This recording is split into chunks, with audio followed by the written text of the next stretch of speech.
So hi guys, இந்த உப்பு பார்க்க போகிற கதை வந்து ஏ காளி காளி என்னோட சீசன் 2.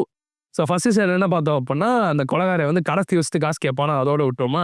ஸோ இதில் என்ன ஆகும் அப்படின்னா, அவன் ஃபோன் எடுத்துட்டு உனக்கு காசு தானே வேணும், உனக்கு நான் 300 கோடி தரேன்டா, நீ இது ஃபீல் பண்ணாதடா அப்படின்னு சொன்னேன். என்ன நான் 100 கோடி தானே கேட்டேன், ஓகே பெருசாக எதுவும் பிளான் பண்ணுறான் போல, பண்ணட்டும்னு சொல்லிட்டு பிளான் பண்ணுவான். இதுக்கு நடுவில் வந்து நேபாள் ஒருத்தர் இருக்கான்ல, ஷேரான்னு சம்ஷேரான்னு சொல்லிட்டு, அவன் தான் ஏதோ பிளான் பண்ணுறான் அப்படின்னு சொல்லிட்டு அவன் என்ன பண்ணுவான் அப்படின்னா, இதான் சாக்குன்னு இந்த கொலகாரை கொஞ்சம் கடத்தி வச்சிருக்கான பொண்ணை, அவனோட பொண்ணை கடத்தி வச்சுட்டு, அவனோட குடும்பத்தில் அவன் வில்லேஜ் இருக்க எல்லாரையும் கடத்தி வச்சுட்டு, மரியாதையாக அந்த பொண்ணை வந்து இந்த விட்டு போயிரு.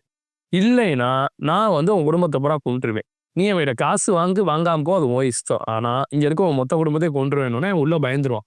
பயந்துட்டு அவன் என்ன பண்ணுவான் அப்படின்னா, சரி இந்த பொண்ணை போய் அவட்ட கொடுத்துருன்னு ட்ரை பண்ணேன். இதுக்கு நடுவில் வந்து இந்த பொண்ணு கூட படித்தவன், சரிங்களா, லண்டனில் கூட படித்தவன், அவனுக்கு வந்து ரொம்ப பிடிக்கும் இந்த பொண்ணை, சரிங்களா. அவன் ரொம்ப சின்சியர் லவ் பண்ணுவான். ஆனால் இவன் வந்து அவன்கிட்ட என்ன சொல்லியிருப்பான்னா, இல்லை எனக்கு ஊரில் ஒருத்தனை இருக்கான், எனக்கு அவனை தான் பிடிக்கும், அவனை தான் கல்யாணம் பண்ணிக்க போனேன், நம்ம ரெண்டு ஃப்ரெண்டாக இருக்கும், அதை நம்ம கருத்துக்க வேணாம் அப்படின்னு சொல்லிட்டு அவன் நீட்டாக சொல்லிடுவான். இந்த இடத்துல தான் நீங்கள் உங்களுக்கு அவர் மேலே மரியாதையே வரும். ஏய் உண்மையாக லவ் பண்ணிட்டு இருக்காடா என்னடா அப்படின்னு சொல்லிட்டு இங்கிட்டு போய்கிட்டு இருக்கும். ஸோ இதுக்கு நல்லா பார்த்தோம்னா நம்ம அங்கே வட்டாவரா இருக்கலாம். அந்த பொண்ணுக்கு வந்து ஒரு ஒரு சீனியர் போலீஸ் ஆஃபீஸர் கூட கல்யாணமே ஆயிரும். இவனுக்கு கல்யாணம் ஆயிடுச்சு. அப்புறம் என்னடா நீங்கள் நல்லா நல்லா இருக்கீங்க, அப்படியே இருந்துட்டு போங்கடா, இப்போ எந்த பிரச்சனையும் இல்லை அப்படின்னு சொல்லிட்டு நிம்மதியாக வாழ்ந்துடுறேன். கிடையாது, நீங்கள் உன் புருஷனை விட்டு ஓடி வந்து நான் என் பொண்டாட்டி விட்டு ஓடி வந்துடுறேன், நம்ம ரெண்டே இங்கே அப்படி ஜாலியாக இருக்கலாம் அப்படின்னு சொல்லிட்டு ஆரம்பிப்பேன். டேய் என்னடா அப்படிங்கிற மாதிரி போகும். அந்த பொண்ணு மேலே உயிரை வச்சிருக்காடா அப்படிங்கிற அளவுக்கு கத்துற அளவுக்கு தோணும். அவ்வளோ சூப்பராக இருக்கும், அவ்வளோ நேச்சுரலாக இருக்கும்.